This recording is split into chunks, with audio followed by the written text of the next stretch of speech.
Hello guys, your species here, Scarlet back on the Speed Force, and let me show you, and let me tell you, my top 5 strongest characters on Arrow. Damian Darhk, number 5. Damian Darhk, he's this excellent but very hilarious character who relies on his magic to win fights and to automatically just kill people whenever he feels like he needs to, basically laughing at the fact that he has it and just says, "Oh, I can just take over the world and nobody can stop me." That type of thing, yeah. And all that good stuff. So yeah. Well, unfortunately, they really don't really show his true strength because he's always relying on his magic instead of like his like brain. He just does it. He does have like a whole lot of plans, but normally they're thwarted by the heroes. So yeah, he has much of a problem on that one, but yeah, they really don't show much of his true strength. That's why I put him on my fifth on the as the fifth one, because they really don't show much of his true strength, and he's always popping up in and out, and yeah, he has a history of dying. So yeah. Now, number 5, Malcolm Merlyn. Malcolm Merlyn, he's a very skilled marksman, and he's a very skilled swordsman, and an ex-League of Assassins member, former League of Assassins member. So yeah, and he pops in and out, to visit Thea and stuff like that. And number 1, they really don't show much of his true strength either, but they show more to him than they show more of Malcolm Merlyn than they do Darhk.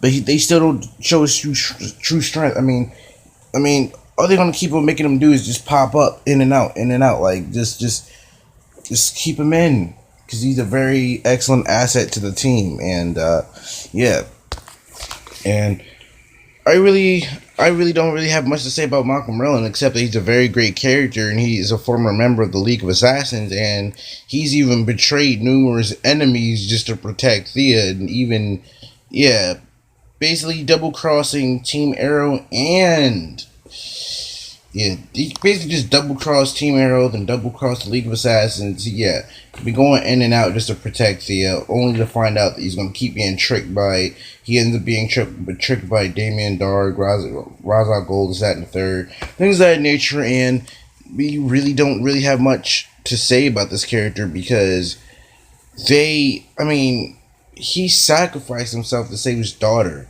That's like the most memorable thing I've ever seen of Merlyn, but I'm really hoping that we happen to see him again. He was a very great character, and we'll never forget what he did. But now up to number 3. Number 3, Arsenal, aka Roy Harper. Roy Harper is a marksman who ends up like joining Green Arrow and stuff like that, Team Arrow, and he's basically a very great archer, and is like the closest to Green Arrow, much like the Batman and Nightwing figure, more like Nightwing on the left feet.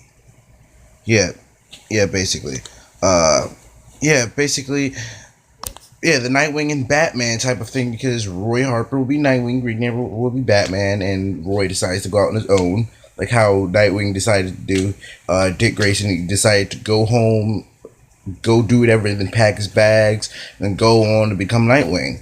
And that's exactly what Roy Harper did. He decided to become his own man. He already was his own man. It's just that he just wanted to start a new life, so he wouldn't have to end up putting a burden on anyone else's shoulders, especially Thea's, because he loved her. They both have a very excellent chemistry, Roy and Thea, but it's just that he just wanted to go away for a couple of for like a certain period of time, just so Thea could be safe. And yeah, and his team up with Green Arrow is more like a Batman and Nightwing figure. Like I was saying, Green Arrow's Batman, Arsenal's Nightwing, and what we can do, and at least think about this character is all the great things he's done. But let's hold on. Let's pause that for a minute and head on to number 2.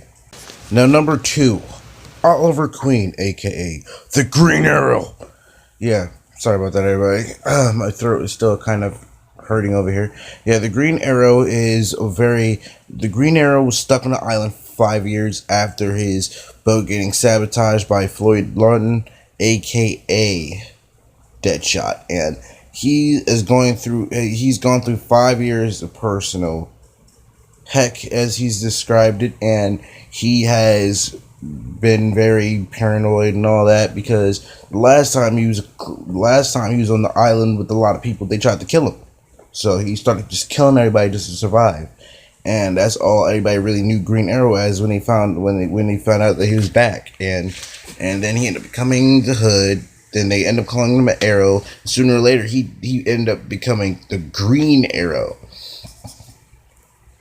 So yeah, Green Arrow, he's this very excellent character who's very headstrong, smart, who's sharp on his instincts, but his emotional side always seems like to get the best of him a lot because that always seems to catch him off guard.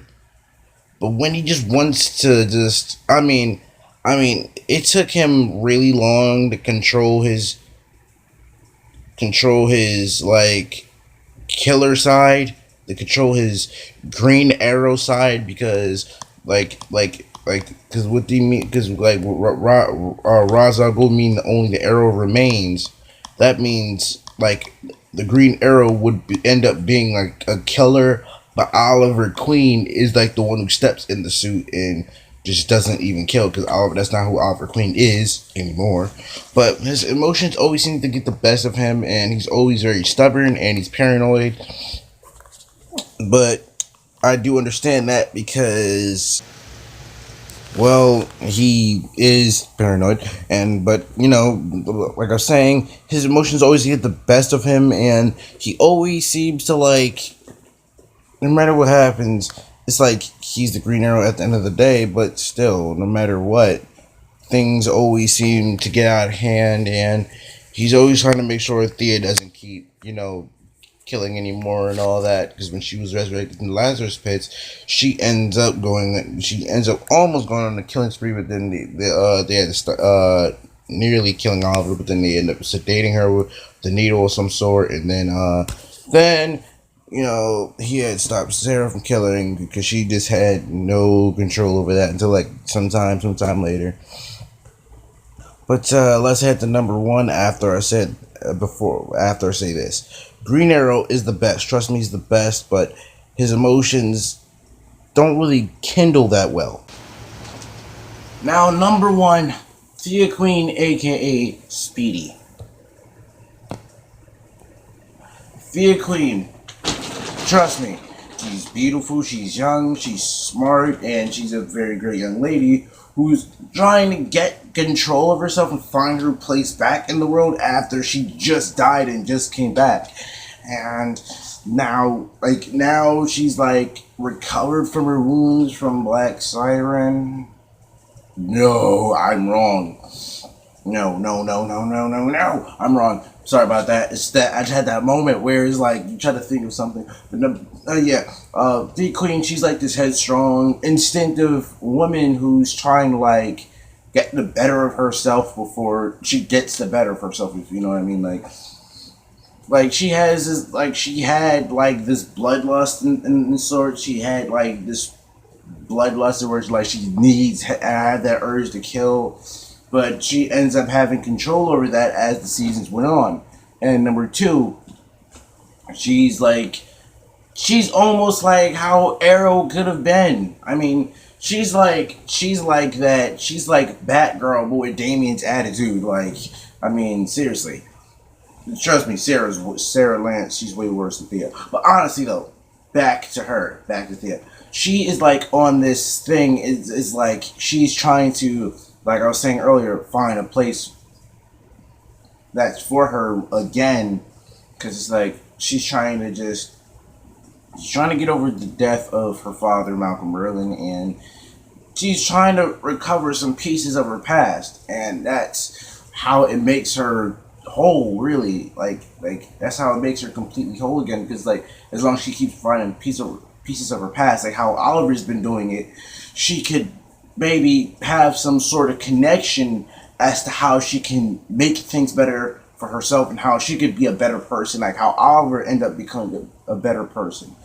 But I do thank you very much for hearing my top 5 strongest characters in Arrow. Like, comment, subscribe. LCS, spread the word. I'll be seeing you guys later.